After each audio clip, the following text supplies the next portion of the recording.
When did Ippo reach world champion level? That is the number one question I get asked the most, right next to when Ippo is coming back to boxing. It's highly debated whether Ippo has ever even reached world level status at any point in the entire manga. And the answer to that question is way more complicated than people think. Because depending on where you look in the story, Ippo is either significantly stronger or noticeably weaker. And that heavily affects how we judge him. On top of that, the opponents he fights also matter a lot. Depending on how strong or even weak Ippo is at the specific moment, he ends up facing fighters that could be considered world champion level themselves, which makes things even more confusing. So what I want to do is go through the different points in the story where Ippo's strength peaked, break down the version of Ippo we are actually looking at, and also analyze whether his opponents were truly world champion level at that time. So if you don't want to miss out on more Ippo videos, then leave a like and subscribe to my channel, it's completely free. I know some of you might be wondering why I would even assume that Ippo ever reached world champion level, and to that I want to quickly add that some of Ippo's opponents later went on to become literal world level fighters, even fighting world champions themselves, or Ippo is straight up facing someone who is basically a world champion without the belt. I personally believe that the moment Ippo became a higher ranked world level boxer was when he defeated Sawamura. Even though Sawamura is technically a low tier ranked boxer,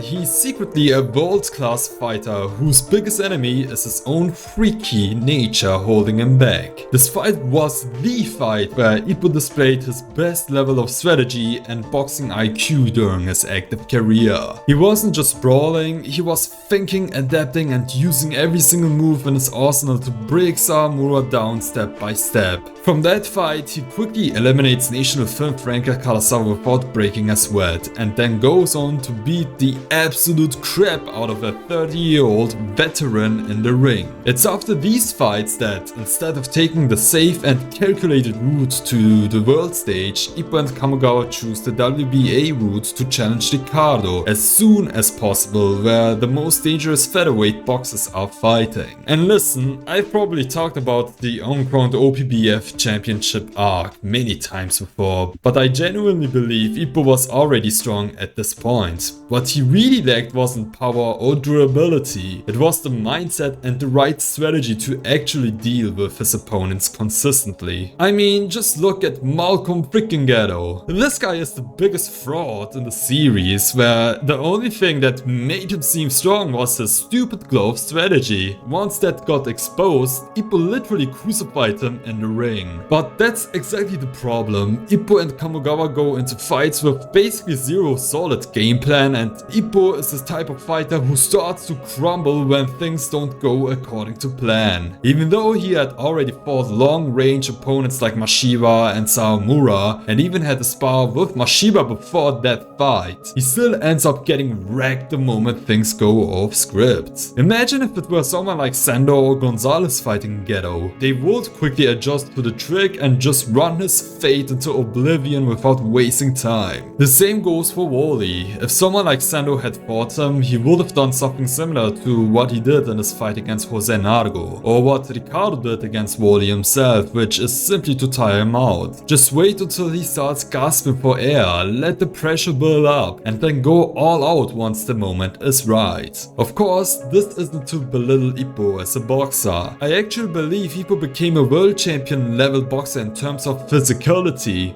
during his fight against Alfredo Gonzalez. At the beginning of the fight, he still had the solid mentality, he wanted to win and prove that Kamigawa's style works. It was only after he got down for the first time that he started to crumble mentally. However, his body kept moving regardless, almost like he refused to lose even when his mind was breaking down. The reason I believe Ippo reached world champion level here is because Alfredo himself is basically an on-crowned world champion. His main goal isn't just to hold a belt, it's to defeat Ricardo Martinez. In their first fight, Alfredo lasted around 2 rounds, and in the second fight he must have lasted significantly longer, although the exact number is unknown. That alone already tells you the level we are dealing with, and the fact that Ippo pushed someone like that as far as he did says a lot about where he stood at that point. Ricardo himself fought the former WBC featherweight world champion and defeated that fraud in less than 1 round using nothing but his jab. I would honestly predict that if Alfredo would have fought McCallum for the WBC WBC title. He could have actually won and become a world champion. The version of Alfredo that fought against Ippo would have lasted way longer than a single round against McCollum, and Ricardo definitely would have needed more than just jabs to put him down. It's really Alfredo's personal goal of defeating Ricardo that held him back from going after other world champions and making himself more relevant on paper. Now, Ippo came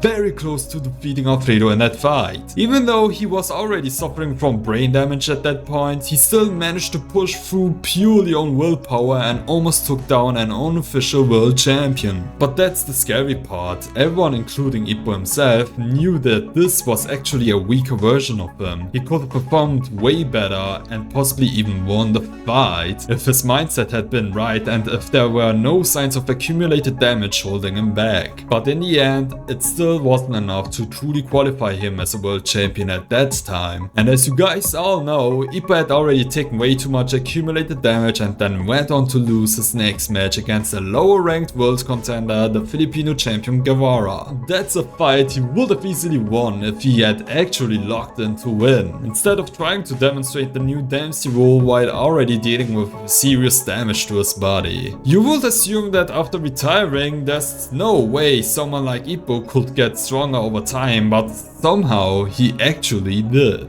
I've covered this many times in multiple videos before, so you can check those out for more details, but the real question still remains: when exactly did he reach world champion level? And to answer that, it gets a bit more complicated. Most people would say Ippo reached that level when he was able to stand his ground and even push world champion level boxers during sparring sessions. And yeah, on the surface it looks like they are on equal footing, but at the end of the day, it's still just sparring. If they were to go all out for 12 rounds straight, Ippo would probably still get cooked mentally. The difference is that on those spars, Ippo has a completely different mindset. He's not fighting to survive or prove something. He's fighting to help, to repay, to support, and for some reason that makes him stronger than he ever was during his active career mentally. Which honestly leads me to believe that Ippo's true source of strength comes from the connections he has built over time, and his desire to protect what his friends, rivals, and even his enemies mean to him throughout his boxing journey. I want to say, and I'm fairly certain, that Ippo became world champion level the moment he became a coach. Ippo's ideology revolves around serving others and always doing his best. When he is instructed to do something, he will do it without hesitation. But coaching is what really changed him. It forced him to trust his own training and teachings and believe that what he's learned can actually elevate others too. And as of right now, ever since Ippo became a coach, none of his boxers have outright lost. Okay, not all of them win either. Kimura still ends up with draws, but it's Kimura. He's a bum that needs Ippo's full attention to finally lock in and secure a clean W. Every character's source of strength is different, and I'll make a future video going deeper into what true strength really means. But in Ippo's case, even though he reached world champion level for brief glimpses during his active career, the strongest version of Ippo is right here, right now. This version, with the mindset, the experience, and the purpose he's built up over time, feels more complete than ever before. And that's exactly why we are still waiting for him to return, because if this version of Ippo ever steps back into the ring, it might not just be the world champion level anymore, it could be something even beyond that.